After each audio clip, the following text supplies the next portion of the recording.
anu mararuji kabeh ka Allah ala kulli hal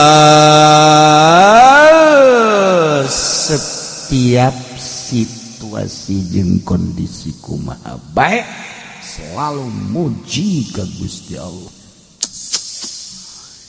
Jelema anu muji ka Gusti Allah dek teu muji kumaha atuh, dek teu muji kumaha sebenarnya mah ka Gusti Allah.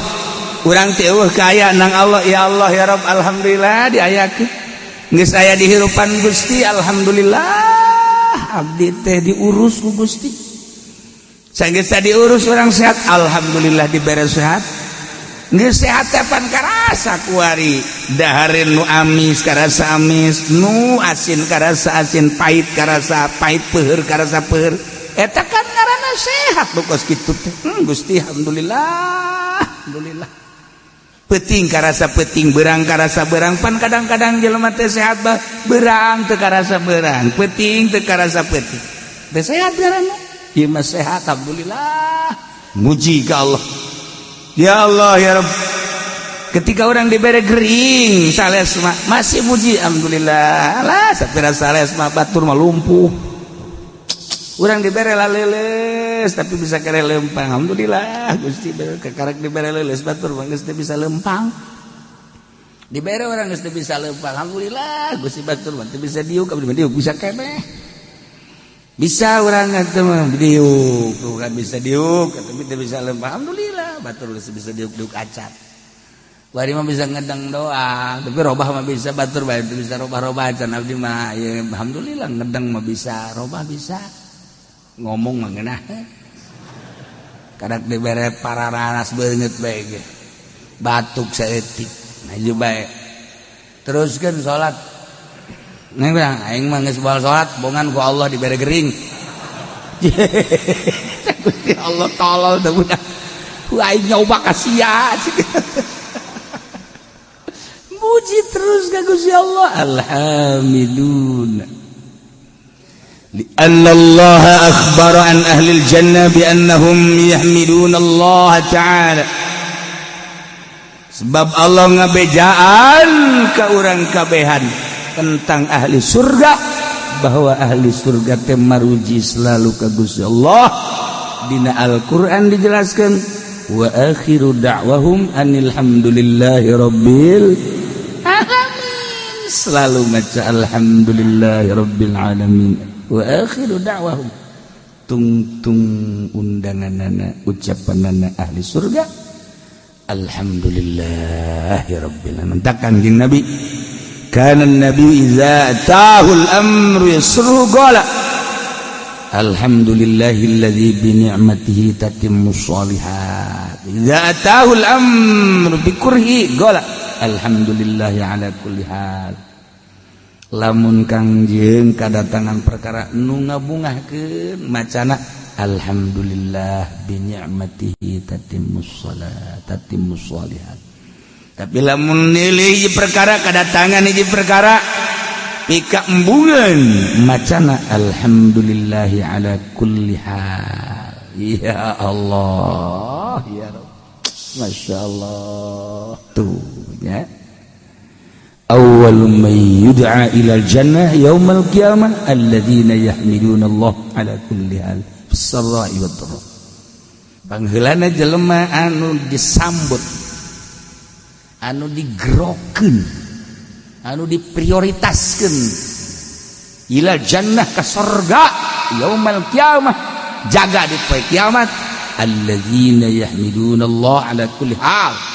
Jelema-jelema anu maruji ka Allah tina setiap tingkah fis-sarra'i wad-dharra. Kabeh ge atunan Allah tinggal muji bae geus ka Gusti Allah. Mun hayang pangheulana digerokeun ka surga geus bae urang selalu bersyukur muji ka Gusti Allah dengan bahasa alhamdulillahirabbil alamin. Sok biasakeun ti kuari. Hiji at-taibun, dua al-abidun, tilu al-hamidun. As-saihun nomor kaopatna as-saihun teh ditafsiran ku Imam Jalal teh as-saimun nu pararuasa kabeh ya Allah. Padahal asal nama saihun teh anu nyuksruk berangkat ninggalkeun lembur dalam rangka ibadah. Bahasa kerenna mah berkelana, tapi berkelanana lain yangan ani.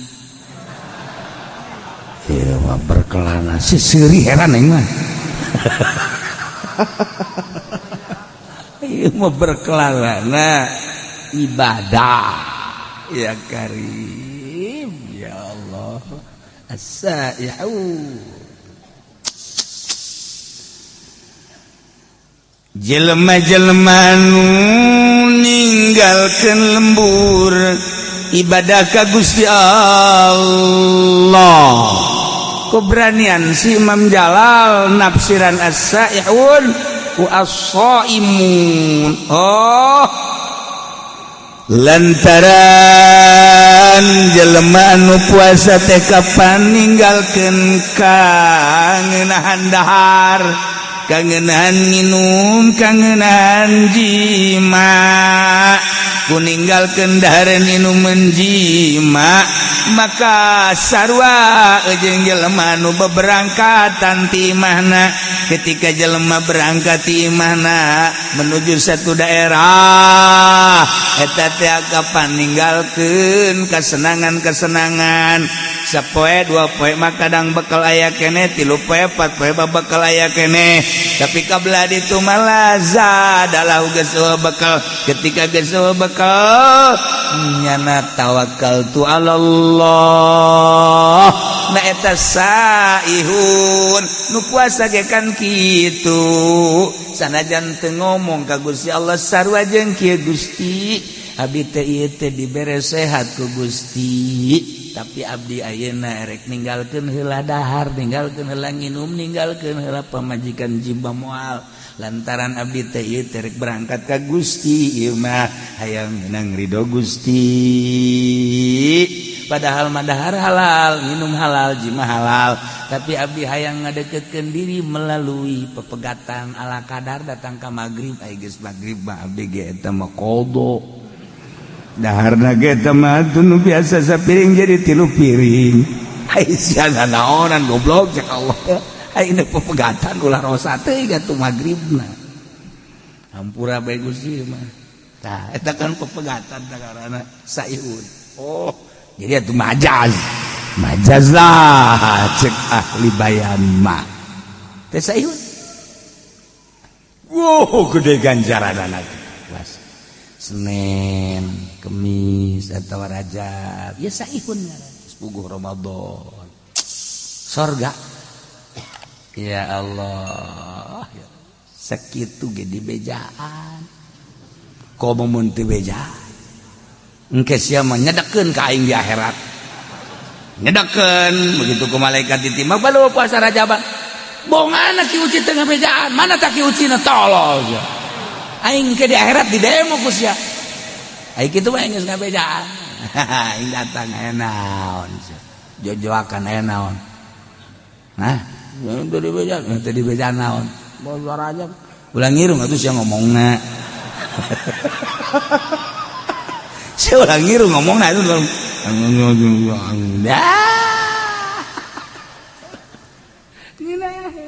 aing malah nyedekeun ka sia. As-saihun ya Allah ya Rabb. Ya.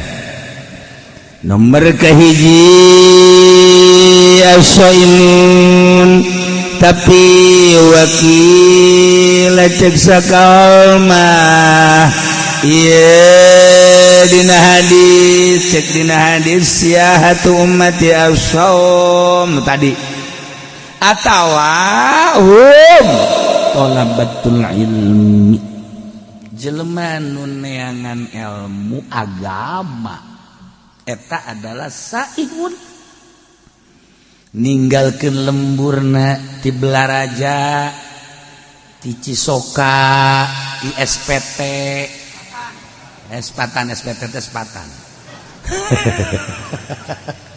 Di Bogor. Ya diqurakeun. Suka taneuh. Nah, suka bumi maksudna. Pan digelag-lagan ninggalkeun lembur, bret. Ngaji neangan ilmu Allah. Saihun surga. Eta keur carita masih keneh saprovinsi urang lewat Jawa Tengah, Jawa Timur, makin jauh makin gede ganjaran. Wah, cenah urang mah kamisro. Wah, habis di jero. Cangro kacang di jero, sukro suuk di jero, babari comro oncom. Urang Sunda mah babari. Nyieun ngaran teh babari cilok, aci dicolok. Cireng aci digoreng ya babari biasa guys. Waduh, nyen ngaran sadaek-daek bae. Ha, aya deui basreng, bakso digoreng. Macam-macam disebut jauh. Tinggalin zaman. Tah saihun teh talabatul ilmi santri santrian sebab yantaqiluna min baladin ila baladin fi talabihi katilu saihun teh al-guzzat al-mujahiduna fi sabilillah jelema nu perang ngaluhurkeun agama Allah. Masya Allah saihun Kangjeng Nabi idzam tana minal ukli wal syurbi wal wiqai wasadda ala nafsi abwaba syawatin fatahat alaihi abwabul hikmah wa tajallat lahu anwaru alimil alamil jalal. Saihun teh jelema-jelema anu pararuasa ninggalkeun dahar nginum jima hayang menang ridho Allah,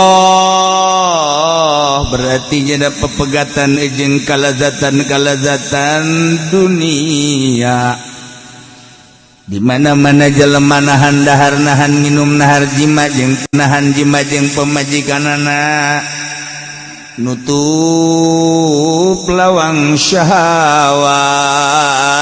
Kangjeng Nabi eta teh bakal infatahat salaya babul hikmah, bakal kabuka lawang-lawang hikmah wa tajallat lahu anwaru alamil jalal, bakal ebre cahaya alam jalal. Mentak Kangjeng Nabi leuletikana kieu bae heula man akhlasa lillah arba'ina sobahan zaharat yanabi'ul hikmah min qalbihi ala lisan. Saha jelema anu ngamurnikeun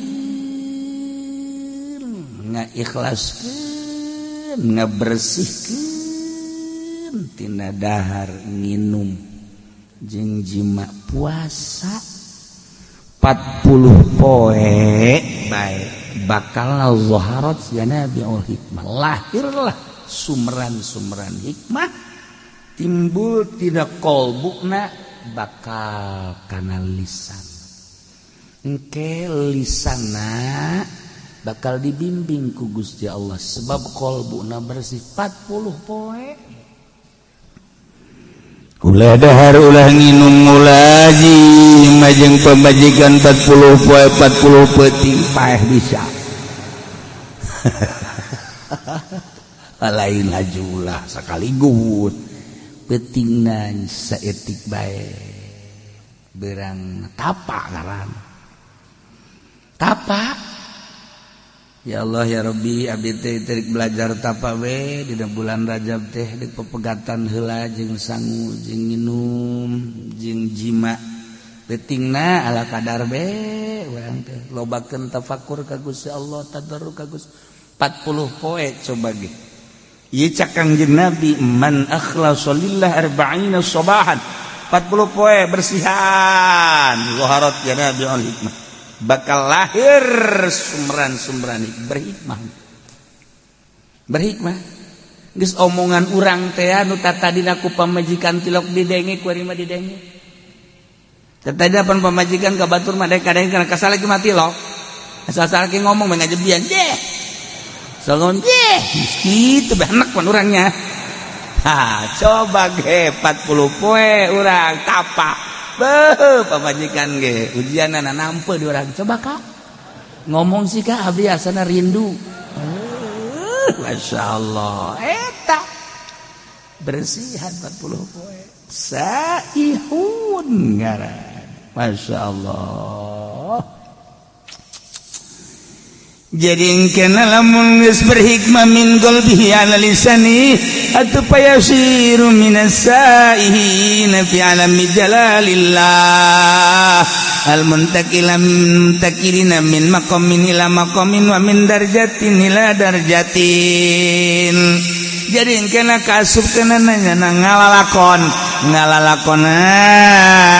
fi alamir ruhaniyah mindahkeun alam jasad ke alam ruhani atuh kudu ditapaan ieu lah ngaranna saihun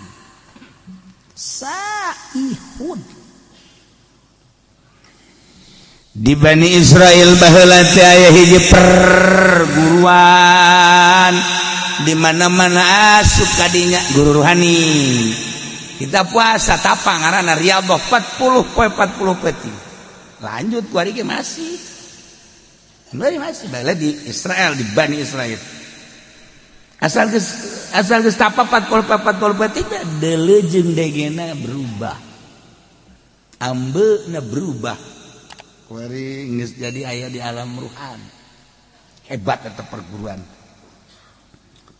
ruhani mun kuari thariqah nu asli. Nah aya hiji jelema asup kadinya eta teh bagi teh tukang zina lacut mabok aing asup ke perguruan ieu lah riyadhah nya 40 penting biasa bae cara itu sesuai jeung aturan guruna baturna lah lulus nya mah henteu batur lulus nya mah henteu dedeuleun batur geus beda dedengean geus beda perasaan geus beda nyana mah tetep bae ngabaged laporan ka guruna cenah cak Kangjeng Nabi man akhlasa lillah arba'ina sabahan yuharat jana biul hikmah min qalbi ala lisan kula geus kurang kumaha cak jana ieu geus ninggalkeun lembur, ninggalkeun dahar, ninggalkeun nginum, ninggalkeun jima. Tapi kok batur lalu lulus kula henteu? Mana ucapan Kangjeng? Bau nungtutnya na. Cak guruna tenang. Dipandian ku guruna. Pandian doa. Bareng guru. Pareum sia. Doakeun ku guruna.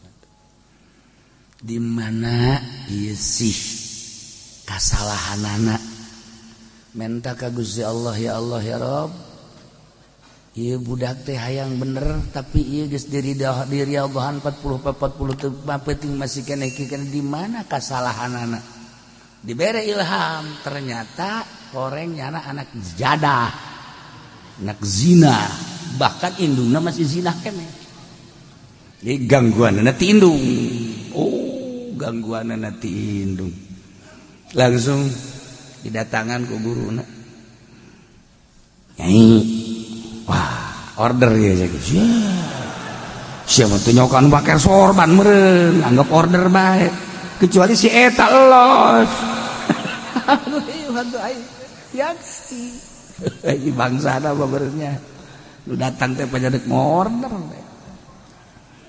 naon ieu kalengitan anak leungit cek anak kubu waduh tukang neangan order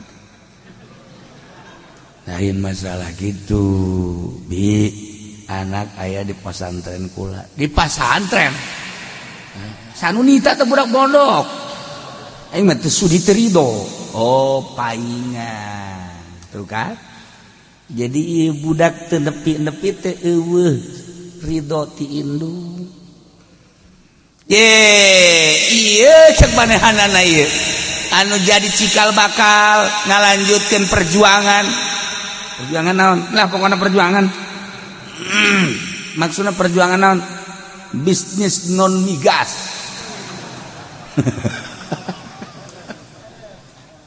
ya anak kula horeng pesantren paingan ku kuliah teh angan nu bae tah mah ridokeun bae nya binya ridokeun anak geus pesantren di imah di ditu bahkan geus 40 bener leungit geus 40 poe ieu ngajakan apa hayang sorangan manehanana hayang mengabdikeun diri ka Gusti Allah lantaran kaya miskin beungar nu kumaha ge bakal pae becek man lah mani ngabdikeun diri bae ayeuna riadoh masyaallah teh budak ku suci-suci teuing pikiranana padahal dibere dahar tina hasil non migas tapi ya budak naon gitu jadi bagus saya tuh diridokeun atuh geus ieu sabodo jana deuk ibadah mah ka Gusti Allah balik deui geus diridokeun ngadoa deui memeh ngadoa cik anakna mama abdi kuari geus berubah pemikiran abdi dedeulana indung tah itu udah jadi urang deuk usaha mantek ngajenjes bae indung ditoler-toler mah urang dek naon indung tak indung pengabdian urang ka Allah tapi wasilahna kudu aya ridho indung birrul walidain masyaallah cak guru da teh sia kudu perasaan we kuari mah geus hayang naon cenah hayang jeung Allah tah eta geus teu hayang diberenan teu hayang abi mah geus jeung Allah tah urang teh ibadah supaya datang ka dinya tah supaya datang perasaan teh jeung Allah urang mah dongeng doang pan atuh dongeng doang mah riadoh henteu naon henteu kita puasa Senin Kemis bolos kita puasa Rajab bolos kita Ramadan hampir teu kumaha asa Masya Allah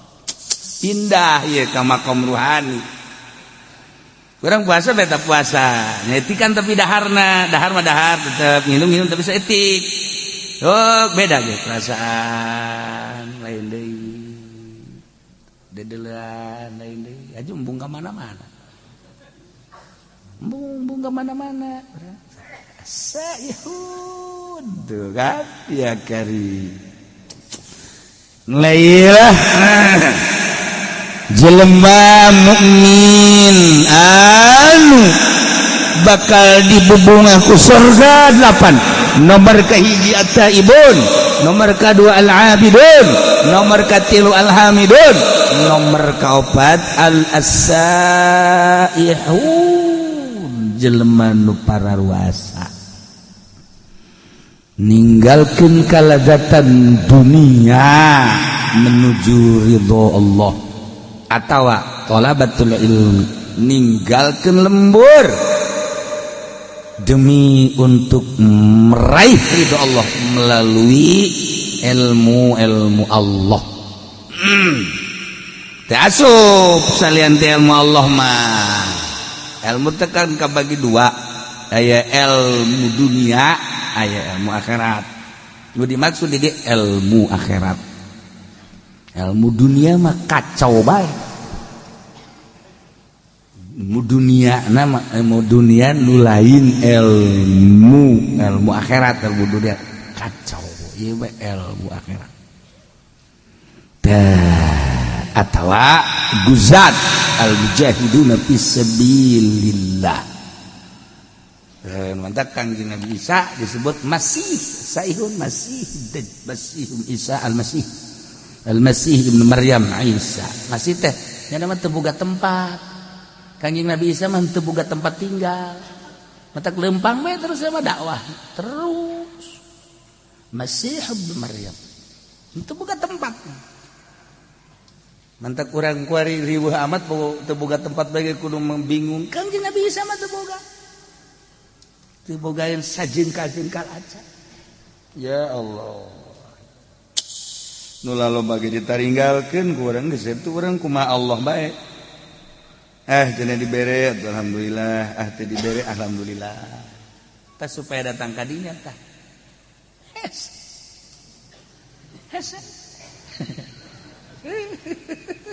Karena balalender tuh. Budak jasana aing mah teu pernah ngawakafkeun eta ka masjid. Kok pajar wakaf bae. Ieu tuh bapak kolot wakaf. Atuh kunaon teu bebeja ka aing teh bapak kolot jigo. Kahayang aing bapak kolot ngawakafkeun teu bebeja ka aing. Geus bae masjid dijual. Masya Allah, kayak lain nambahan wakaf, pendahan ngejual wakaf.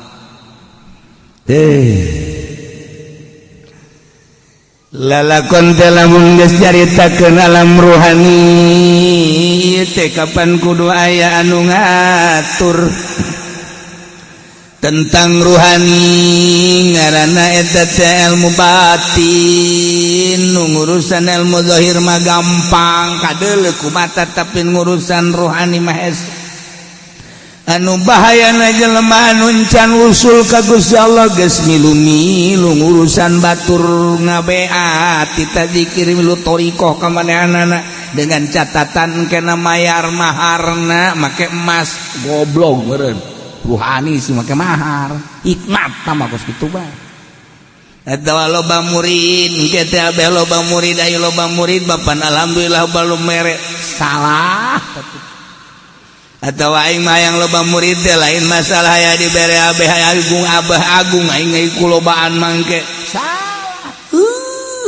Nu mentak mun encan usul ilallah ulah osok ngabeat batur sorangan heula. Sorangan geus datang ka mana perasaanana aju aya tanda jelema nu geus usul teh aya tanda minimal 3 tanda minimal geus teu bisa dibohongan.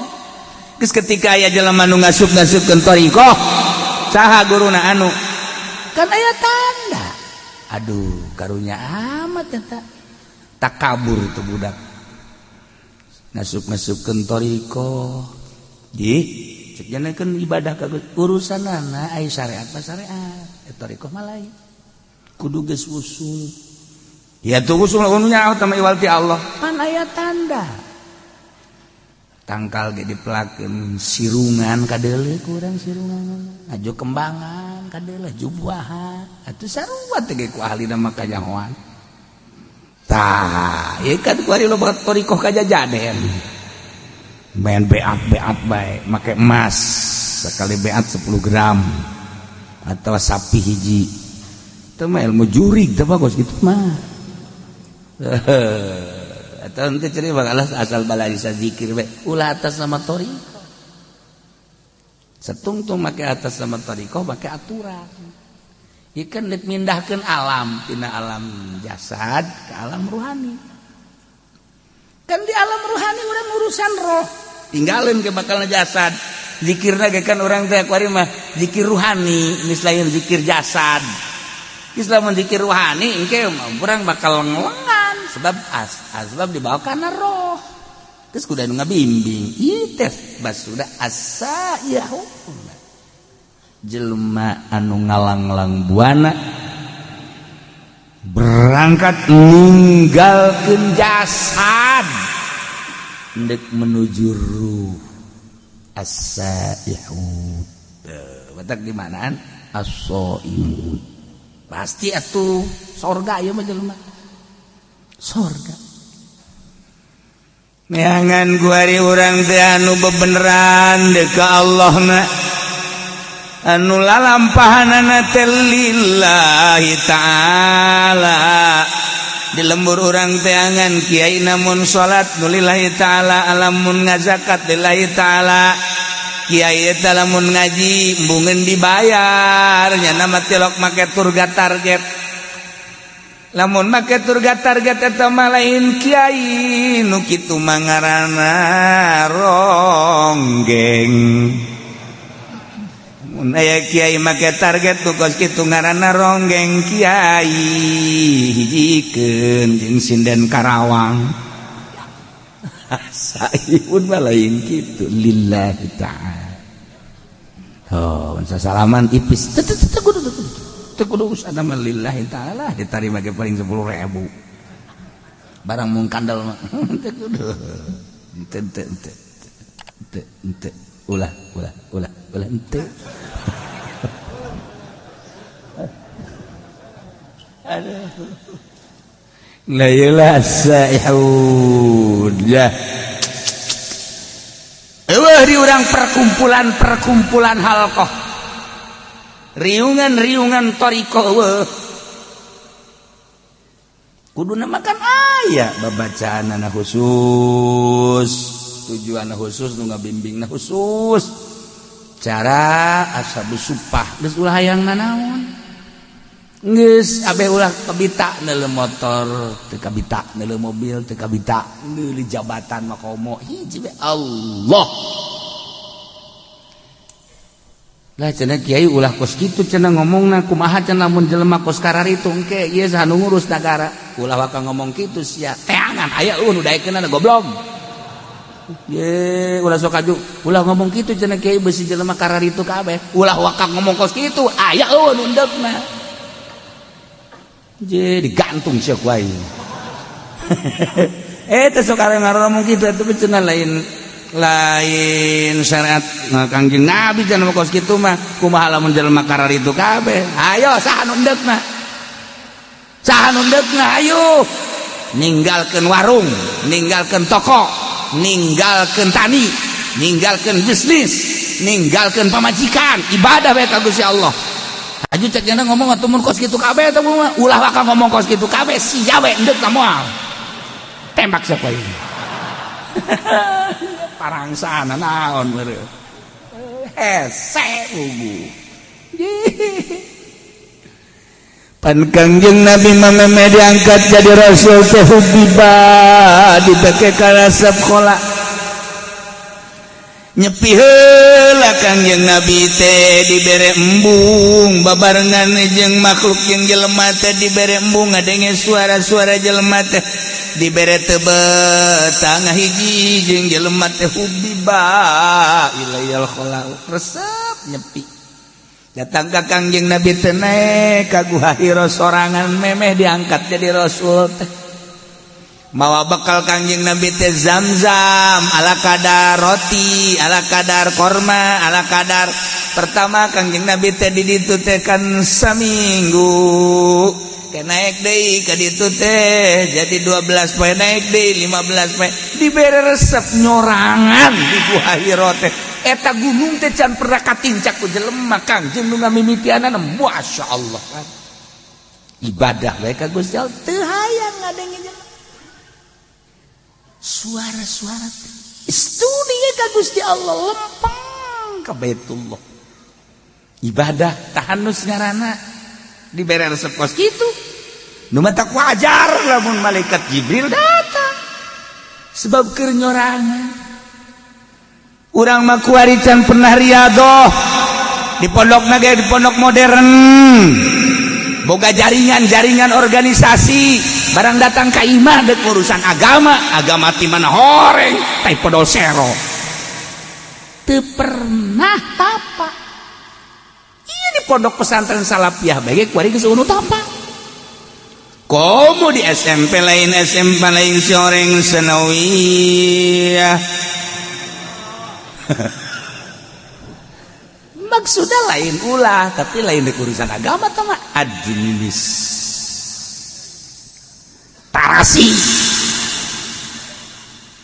ulah dipotong atuh kiai sekaligus ngomongna ke admini jeung terasi kan jadi beda kubaing bae tuh aing ngomong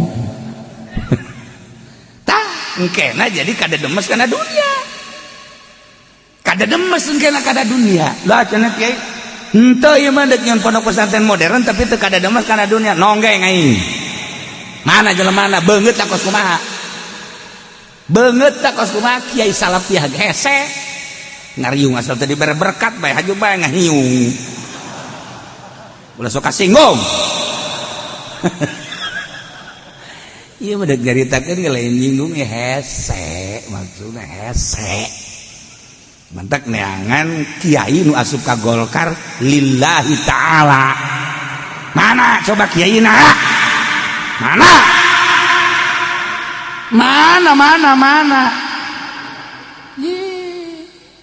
Sia. Asal teu ikhlas atuh wal beres.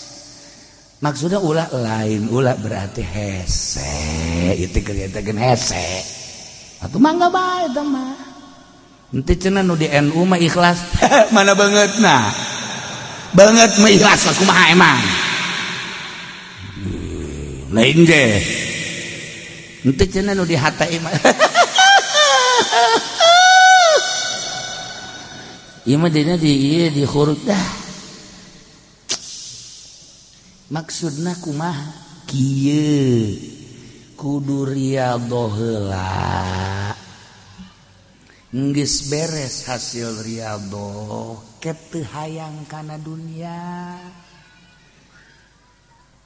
nafsuna geus bisa dielehkeun hasil riyadhah hiji wari di deuleu agama mangga deuk dicing di NU macang caya ndek boga organisasi mangga ndek di HTI sekae ndek di hurud di Muhammadiyah sabodok geus ikhlas jasa acara ieu mah ndek di Golkar bae lantaran ieu mun kiayan mangga asal ulah resep geus kana dunia demi agungna bangsa jeung nagara aing ndek cicing di Golkar aing ndek nyieun yayasan teu hayang aing mah kana dunia ieu mah bener-bener ngadidik atuh tuh kan hasil riyadhah heula engke karasana mah niat jelema lamun geus tersep kana dunia urang hayang deukeut tapi lamun resep bae kana dunia urang embung okos ka Habib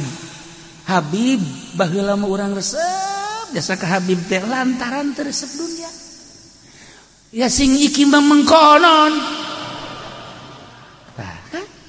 ka kiai deh ka kiai ka guru baheula makan di ajeng-ajeng mama sumping kuari mah itu guru datang deui karena ke minggu kamari ku geus datang deui bejakeun aing eueuh kitu geus teu hayang ka pagejeun guru goblok ulah disalahkeun habibna ulah disalahkeun kiaina nu disalahkeun kepribadianana cinta dunia ajakan ngaji ku kabehan nongkrong sapeker dulur ayo orang ngararaje teu hareangeun masyarakat kunaon lain deuk ngaji di benak hatina hayang dibere di benak hatina hayang meuli ban setipan pun siang hooh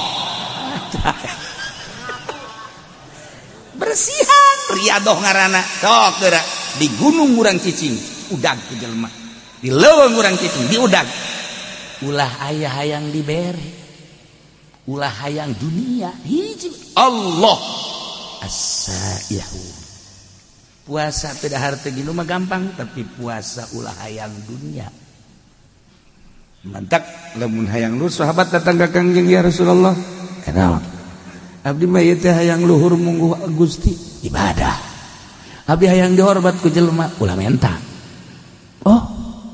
ulah menta dihormat ku jelema satungtung sia menta moal dihormat jeung bakal dijauhan ku jelema kok bekos itu sia Rasulullah sebab dunia dipake ka resep ku kabehan sia na resep atuh besi kacokot kan ku sia usahakeun sia ulah menta bahkan batul mere ge ku sia ulah ditarima coba ge mun teh diudag ku jelema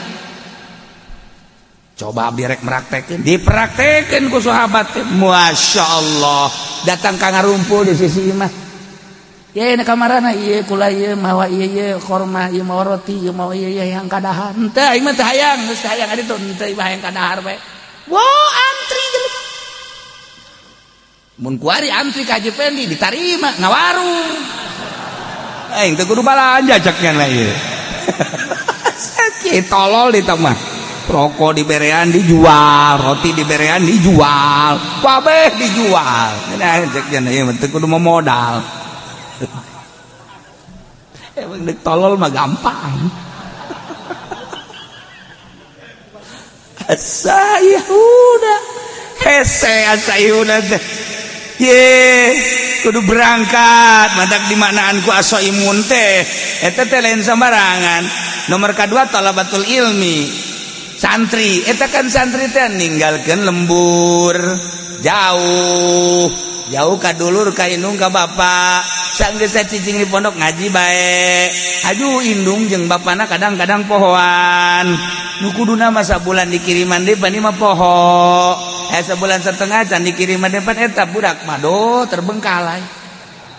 terbengkalai teh di pondok teh ya masyaallah nyana ge ngalamun bae aing siboga bapatan teh ieu aduh ya Allah ya Rabbi aja budak lah balik bae mah jatuh dikiriman balik waalaikum ngomong saji jasia balik ieu aja nanaonan sia balik tuh lain disambut nanaonan Bang kuduna makan mikir heuh aing telat ieu gimana lain nanaonan sia balik ye tepan eta henteu lamun nyeri hate anakna kulantaran anakna geus nujuleuna Allah gas aing mah geus kajen teu dibiayaan ge ku Gusti Allah ja kiaina ge mere dahar ieu ka aing tungtuna mah neumleukeun we Pak tak ieu talabatul ilmi pegatkan tina segala mah teu gede ganjaranana masyaallah puguh guzat mah ieu mah teh dibanan as-shaimun as-saihun lalakon ibadah ninggalkeun alam jasmani menuju alam ruhani ieu carita tafsir as-shaimuna di jero deui atuh eta teh tadi ngalep ngaranna sakumaha dongeng tadi raki'una sajidun anu raruku kabeh jeung nu sarujud al musallun tegasna nu sarolat raki'un jeung sajidun teh teh kinaya kana salat sebab hiji ibadah anu dirukuan kecuali salat hiji ibadah anu disujudan kecuali salat dimimitian kunang tung dah nangtung mah masih kene loba anu nyaruan tapi ketika ruku jeung sujud mah geus nu mantak nu dimaksud nama rakiun sajidun teh salat tapi nu diomongkeun nama rakiun sajidun teh jeung qaimuna sebab qaimun mah aya anu ngakuran tapi ruku jeung sujud mah teu aya. Nah nu bakal dibubungah ku surga mukminun teh anu ar-raki'una sajidun sarolat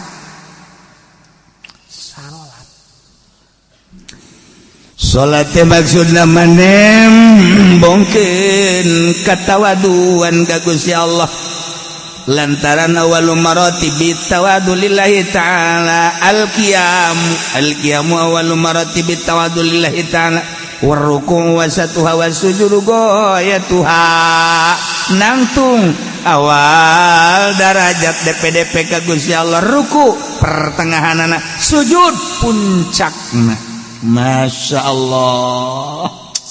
Jadi salat eta adalah nudukeun kana kudu tawadu ayana dina sujud tawaduna adalah sujud geus kudu nyaho atuh annal maksud minus shalah nihayatul khudu wa ta'zim kebanggaan di diri urang adalah beungeut awak urang teh anu dibanggakeun ku urang beungeut sebab iyalah nu paling dihareup boga sinar beungeut jeung boga harisma. Urang lamun neuleuh beungeut spm serem atawa beungeut jawara mata beureum kumis mablang jagot sempong awak kuru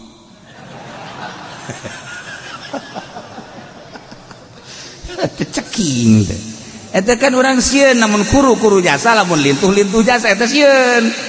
Tapi lo biasa-biasa mah awak kan teh sieun. Ima kuru jasa tapi kumis gede sieun urang.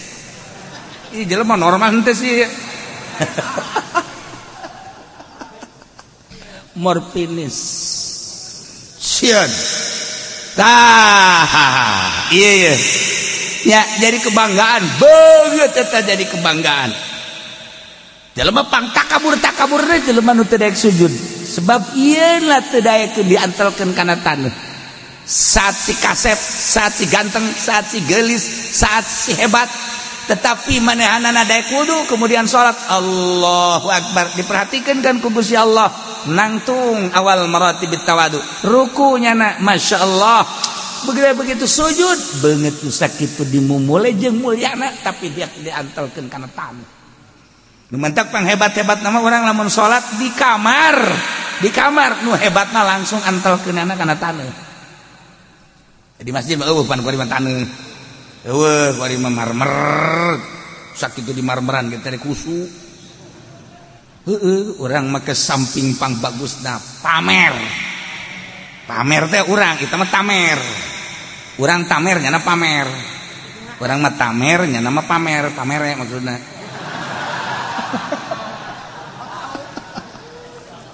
samping nu pang bagusna baju nu pang bagusna sajadah nu pang bagusna nya di jero masjid nu pang bagusna kopeah nu pang bagusna geus kabeh pang bagusna salat apa ngajamin husu kolbuna can dibersihan mah lain terletak pada pakaian pada kolbu pakaian manek bagus deu kumaha engke kolbuna geus bersih mah ngunaon ieu kolbuna supaya nyebut Allahu Akbar teh hiji Allahu Akbar Allah Maha Agung tah supaya datang urang ka Allah Maha Agung salat urang teh ya bener-bener tawadu jadi berarti beneran salatna aya sahabatna Rasulullah salat hayang bener sih kumaha ti mimiti wuduna nu bener cak Kang wuduna heula nu bener lamun wuduna bener salat teh bakal bener tu wuduna teh bener sakumaha papatong hisang ieu wudu teh salat teh wal bener wuduna heula nu rapi hadirkeun beres salat miraheun bakal ieu kahuswanana engke ku Allah dibere aqrabu ma yakun abdu ayakuna sajidan pang deket-deket da kaayaan hamba keur sujud ka Allah ketika urang keur sujud deketnya sarta ka Gusti sebab urang daek nempelkeun beungeut kana taneuh mun deuk menta urang keur sujud ka Allah keur sujud Kangjeng Nabi ka kuping doana la usi sanaan alaika anta kama asnaita ala nafsi keur sujud Kangjeng Nabi a'udzu keur sujud Kangjeng Nabi a'udzu biridaka min sukhdika wa bi mu'afatika ridha bi mu'afatika la usi sanaan alaika anta kama asnaita ala nafsi Kangjeng Nabi keur sujud kan maca eta ya Allah ya Rabb urang ieu mantak naon sih urang keur sujud majikan kan ngadengekeun wah kaji kunaon ceurik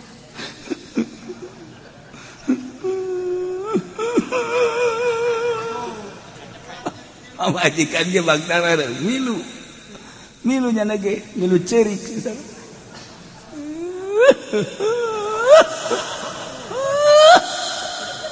ajeuna urang hayang ceuri bae sia naon mil ceuri di kakak itu ceuri bari sujud hayang naon goblok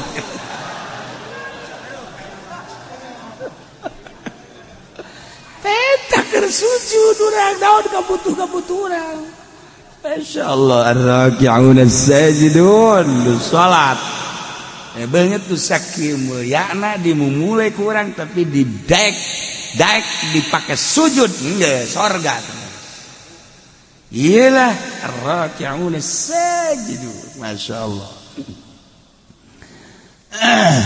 al-amiruna bil ma'ruf wan nahuna 'anil munkar urang nu nyaritakeun salat nya ieu keur carita we heulanan Sayyidina Abu Bakar Siddiq radhiyallahu salatna 2 rakaat nya mah penting sholli sunat tahajud rakaatin Allahu akbar 2 rakaat doang ngan saquran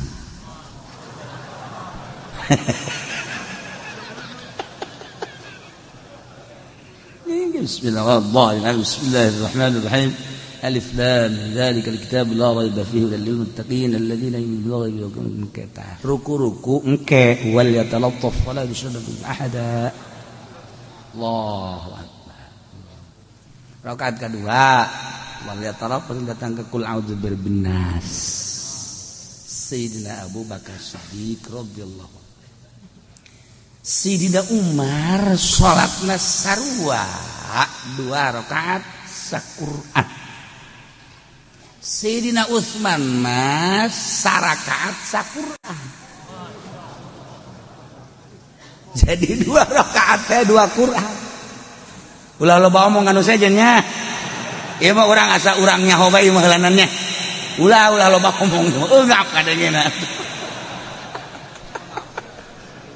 lu bantak Sayyidina Utsman mah gelarna ge Zinnurain teh ngabogaan 2 cahaya sebab nikahna ka putri Kangjeng 2 diborong Sayyidina Utsman ye koya pupus nikah ka Ummu Kulsum tak Ummu Kulsum pupus nikah ka Siti Ruqayyah eta Sayyidina Utsman mentak Zinnurain perintah ku Gusti Allah ti Gusti Allah kawinkeun deui ka putra Anjeun Muhammad sebab naon salat tahajudna sarakaat saquran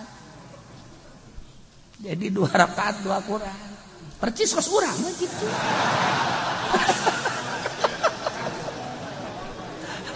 murigak bulu ngalengena ya Allah ya Rabbi nurin masyaallah karim saya cerita kerada tuh sarua Sayyidina Ali ge kos kitu badak Khulafaur Rasyidin kumaha nandinganana ye ese ngomongkeun anak urang insyaallah karim kabelah dieuna dihitung ku urang dihitung pembacaan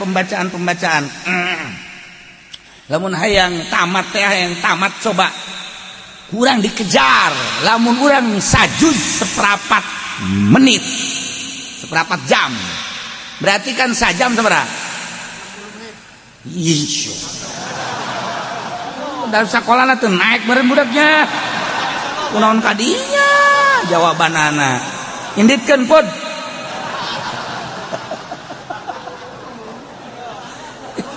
jadi berarti sajam sabaraha 4 juz sajam 4 juz jadi lamun 60 juz teh ya lamun 60 juz sabaraha jaman eta keur dikejar ku urang teh saparapat jam nah lamun hayang rine kan setengah jam kurang sajud teh setengah jam sok geura baca Quran setengah jam kalau masuk ngitung cek aing baca Quran coba ya namun dulu lamun saparapat jam wah bisa ngabuncal-buncal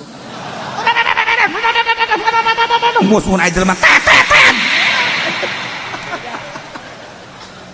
bisa kan capek 20 rada deres setengah jam normal eta nu lancar setengah jam normal aing ngeunaheunana mah atuh sajam lamun sajam sajuz atuh berarti lamun hayang 60 juz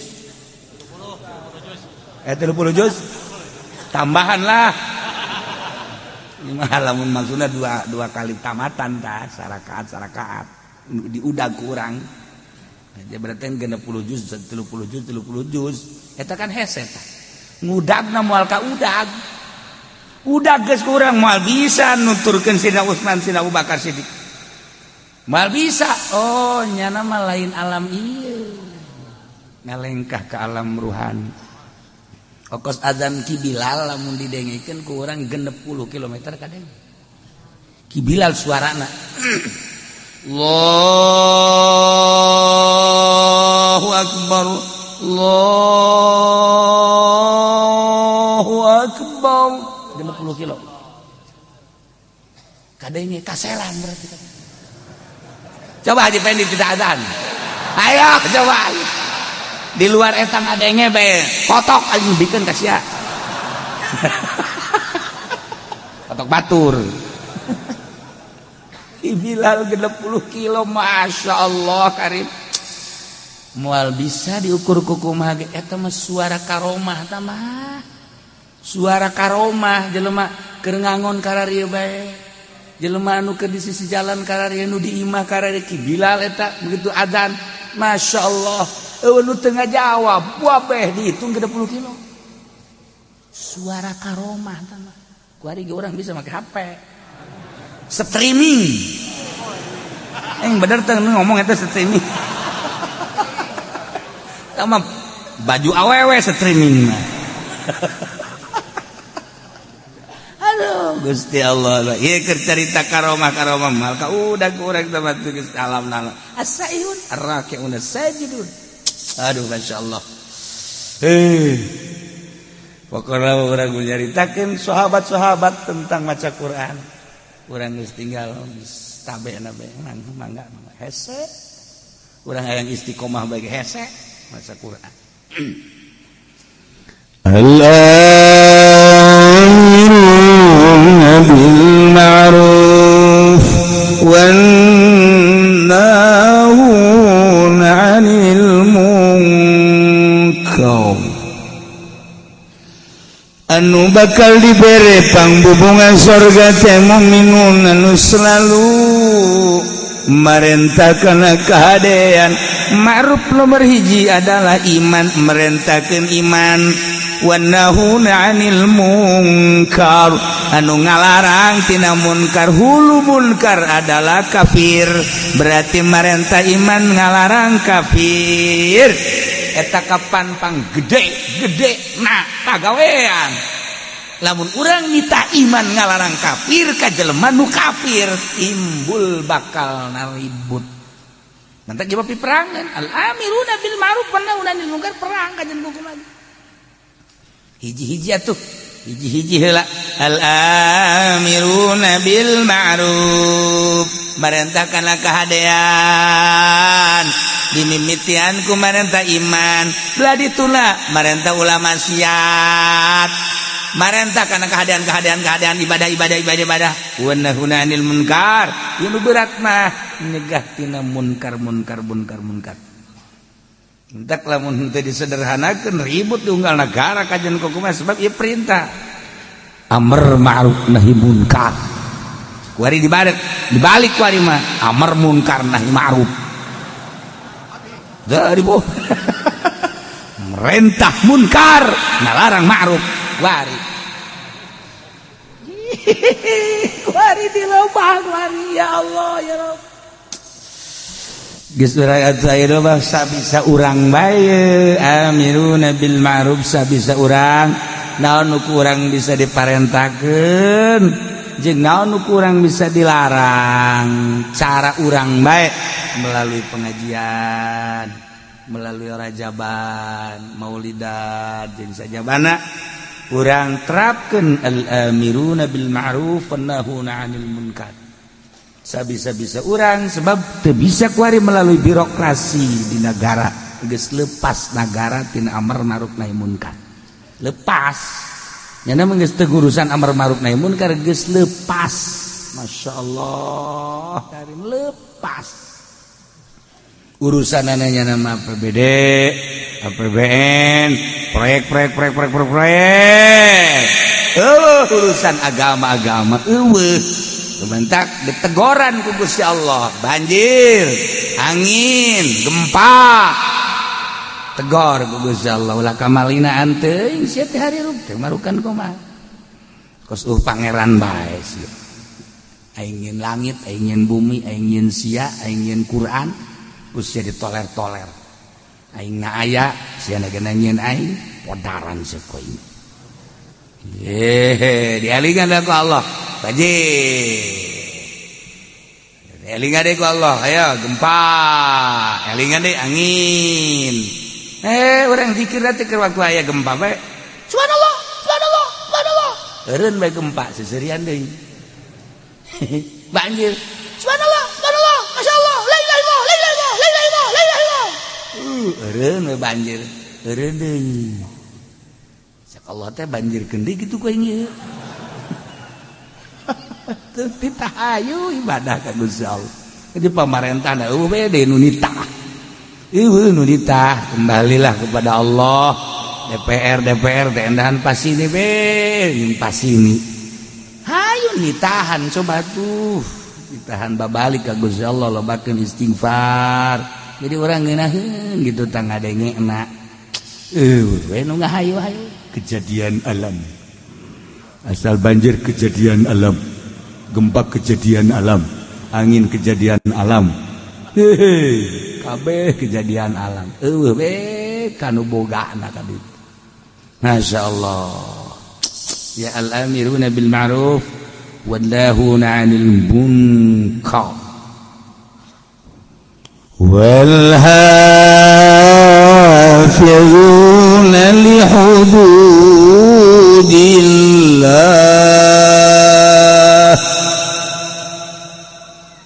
Jeung jelema-jelema nu ngaraksa kana batasan Gusti Allah. Maksudna batasan teh li akamihi, tegasna manu ngajagaan kana hukum-hukum Allah bil amali biha ku ngamalkeun kana hukum-hukum Allah. Mun hayang nyaho gede na hukum sapotong ayat ieu.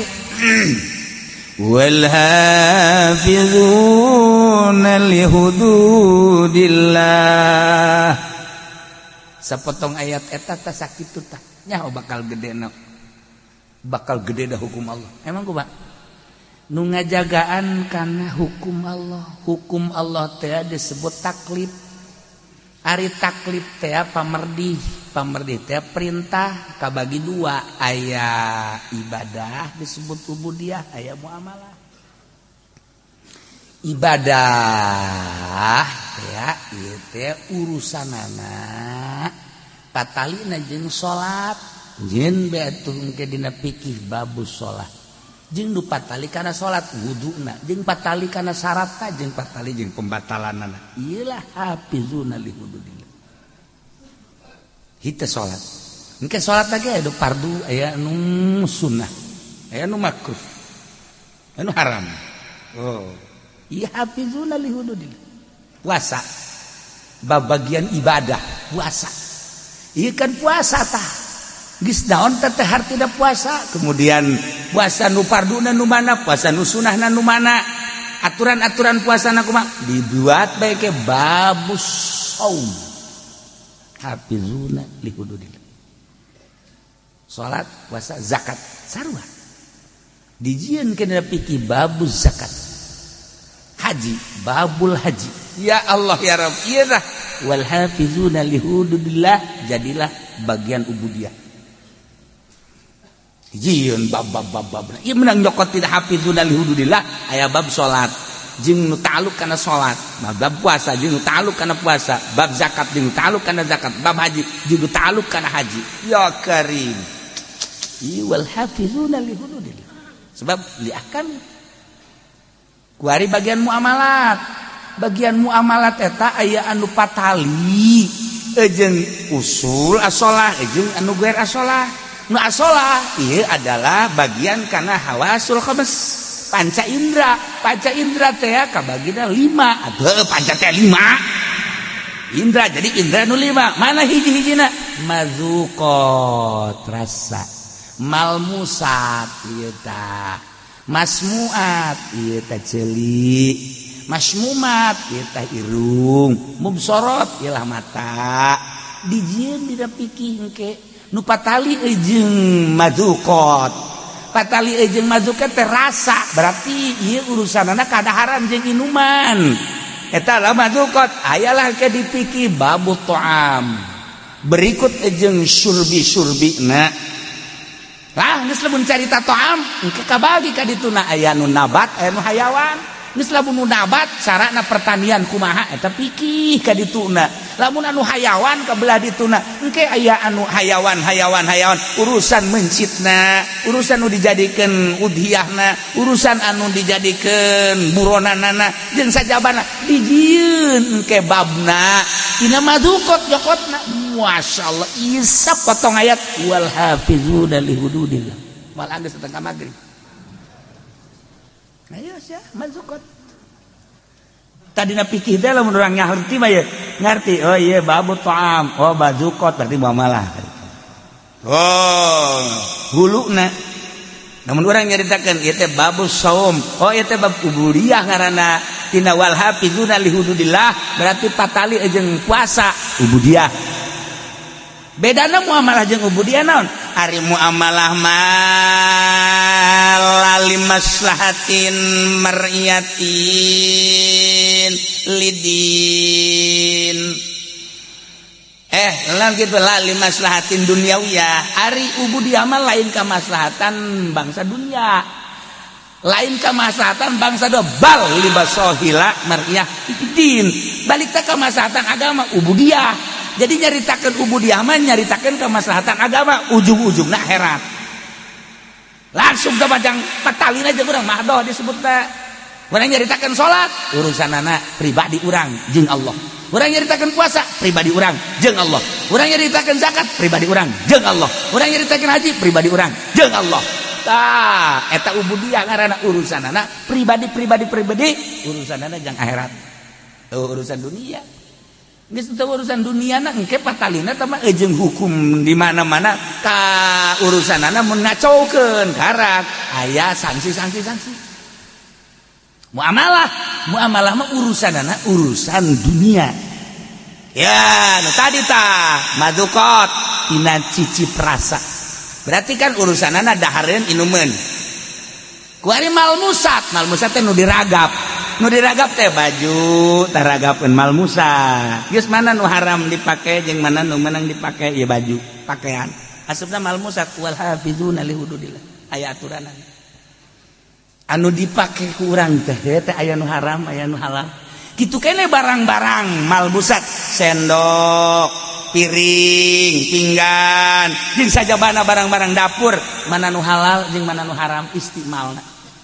Malmusat karana termasuk awewe apa mana nu haram ditoel jeung mana nu wajib ditoel. Sia asal kos kitu be hudang kan. Aya nu haram ku urang diusapna malmusat tah deungeun. Aya nu meunang ku urang dicekel ka anak atuh ka dulur mah haram. Aya anu wajib ku urang dicekelna lamun anak ku urang ngagusur bae ka ieu geus teu kuat jasanya. Urang geus teu make calana ieu kula ieu. Eta eta malmusat ngaranna tah. Eta berarti kan babna bab wiko, bab jima. Geus lamun bab jima marana malmusat. Kadituna teh kan berenana kudu aya bab nikah. Geus lamun aya bab nikah nu ta'alluq kana nikah babna engkena mahar, bab imah, bab kitu napakah. Tuh dijieun dan pikir tina malmusat.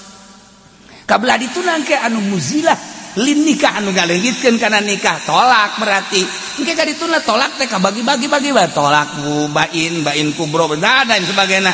Engke ka dituna aya anu ngaleungitkeun dengan cara sumpah ilah dengan sumpah zihar dan lain sebagainya. Eta pikih di huluna mah wal hafizuna li hududillah patalina jeung malmusat jieun babna sabaraha puluh kitab wal hafizuna mal anggeus datang ka magrib.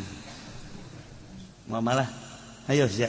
Karake madzukot, nomor kedua malmusat. Nomor katiluna masmumat nu kaambe. Naon nu kaambe ku urang anu halal, anu haram, anu makruh. Urang teh lamun nyium pamajikan diciumkan di ambean, sunah, menang ganjaran. Tapi lamun dihandapeun bujal ka handap, udah coba-coba. Ambean ku sia. Buka di amban. Eleh kebodongkol mah. Tah ieu bos kumaha teh aturan-aturanana. Dibere dijieun babna dina pikih ieu karim. doh mazukot malmusat kemudian ayeuna masmumat kuari masmuat nu kadenge ku ceuli mana nu meunang didenge cek pikih mana nu haram didenge mana nu makruh didenge kitu keneh mu disorot mana anu meunang dideuleu mana anu haram dideuleu mana anu makruh dideuleu geus diatur dina fikih ieu sakadar wal hafizuna li hududillah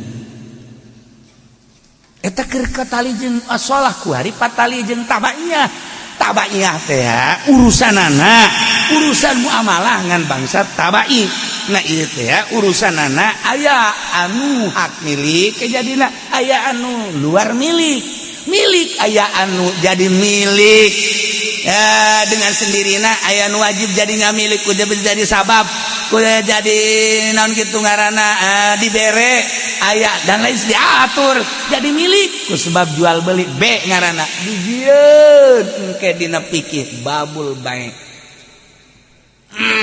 kabelah dituna be teh aya bae bil ain wa ain bil ain benda jeung benda aya anu daen bil ain aya anu ain bidaen aya anu daen bidaen nu mana nu meunang jeung nu teu meunang geus diatur napi ngajual daen bidaen hutang kana hutang teu sah ngajual kuari urusanana ain bidaen bizimah kredit anu dua harga teu sah geus diatur ku agama wal hafizuna li hududillah geus diatur kabelah dituna engke aya anu urusanana rohnu urusanana ijalah urusanana bab muamalah milik anu ngabistikeun kana jadi milik ieu urusanana waris tina waris ke jadi tina ahli waris ke jadi hibat jadi wasiat yang sajabana di dieu bab ieu tina wal hafizuna li hududillah masyaallah karim. Nah, kabelah dieuna aya hak, gonimah, fae dan lain sebagainya. Ta eta teh kakarage kasupkeun kana jalbil manafi. Sedengkeun kabelah dituna daril mafasid. Dua hukum teh lamun teh jalbil masoleh daril mafasid. Urang carita keur jalbil masoleh tak kitu panjangna. Sabaraha puluh kitab, sabaraha ratus jilid. Bab-bab bae tadi tangges pohara tah. Namun ku urang diatur rinci sedemikian rupa bakal nyaho urang panyokotanana ieu ti dieu panyokotana itu dia engke urang milihan kitab ieu mah kieu ngomentar kitab ieu ngomentar kieu ngomentar kita aya huluna wal hafizuna li hududillah ya Allah engke anu dafil madar nah dafil mador teh urusanana aya anu hifdzul nasal, hifdzul mal, hifdzul adsab, hifdzul ukul. Ye dafil mador teu meunang dirusak harta. Berarti kudu hifdzul amwal, cara ngajaga harta dijieun ku urang aturan-aturanana. Kemudian ansab turunan, hifdzul ansab. Nasal berarti kan kudu dijaga ku urang ketika urang tengah jaga turunan kena sanksi tuh kan andai kata urang ngarusak harta cara ngarusak harta aya nu iklan anu kopiah keur ilan jelas-jelasan berarti kan maling lamun anu sasamaran berarti kan nyopet kan aya aturanana iya karim geus lamun ayeuna jelas-jelasan kumaha hukumna dina fikih nah sarikoh ngaranna lamun ayeuna sasamaran eta ngaranna copet kosi eta copet ngaranna nah atuh aya aturan-aturanna eta tidak hifdzul amwal ajalah hifdzul abdan badan urang teh kapan kudu dijaga diriksa ketika dirusak berarti kan kena sangsina aya anu ngarusak awak sagalbang awak kulli nafsin berarti kan sawak sabeuleuh geujeur berarti kan di dituna teh aya babna engke bab kisos bab had bab dan lain sebagainya lamun ba'dil abdan ngan curug doang ngan leungeun doang engke kan ti dituna berarti naon tah bab had jeung sajabana masyaallah hifzul amwal, hifzul ansab, hifzul ukul, akal teu meunang dirusak. Dengan cara kumaha bae akal dirusak teh mabok, narkoba, kena sanksi. Kumaha sangsina? Dijieun bab-bab dang. Ieu daril mafasid. Nah, iyalah wannahuna wal hafizuna li hududillah, anu ngajaga ngariksa kana sapirang-pirang batasan Gusti Allah, tegasna ngamalkeun hukum-hukum Allah. Urang kudu sadar lamun cek agama haram geus bae kudu nemah haram, lamun cek agama halal kudu nemah halal. Saeukeun sanakeun ku urang. Oh iya mah makruh hayu tina ubudiyah tina muamalah engkena dijadikeun bae 5 4 geus ubudiyah tina muamalah munakahat jinayat jeung jinayah 4. Jadi ngajikan kajonteun ka luar negeri kajonteun ka mana bae nyaritakeun fikih mah hulu nangan 4 doang. Hiji ubudiyah, nomor kedua muamalah, nomor katilu munakahat, nomor kaopat jinayat. Ieu dan dina ayat teh ieu wal hafizuna li hududillah. Sakitu doang. Geus talar ieu teu bisa kabeh. Talar ieu teu bisa kabeh hese. Al hafizuna li hududillah. Ya Allah. Maha kawasa Allah, maha besar Allah, maha segala-gala Allah. Dengan sekelumit bahasa Gusti wal hafizuna li hududillah, tapi kerangkum kabeh, kerampid kabeh, pikih sab pikih kabeh sadunya aya kabeh di jero ayat wal hafizuna li hududillah. Nu 4 hulu teh tadi hiji ubudiyah, 2 munakahat, 3 muamalah, 3 munakahat, 4 jinayah. Tidinya dijieun bab puluhan kitab disarahan deui. Ya Allah ya Rabb, nu jelas mukminun anu wal hafizuna li hududillah, ngajaga ngariksa ngamalkeun kana hukum-hukum Allah, nyangakeun sadaya-daya kumaha cak Allah bae.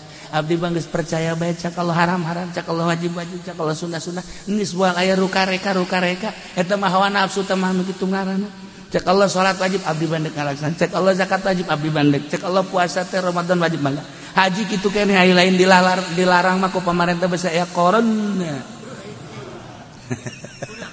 Tuh, bandek bae kitu teh tuh nya. Deuk abdi mah.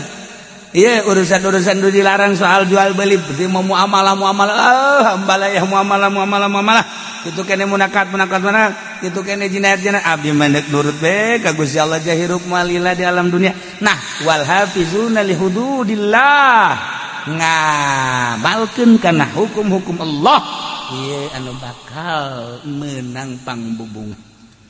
Wa basyiril mu'minin, bungakeun ku anjeun Muhammad para mukminin carana bere bil jannati surga.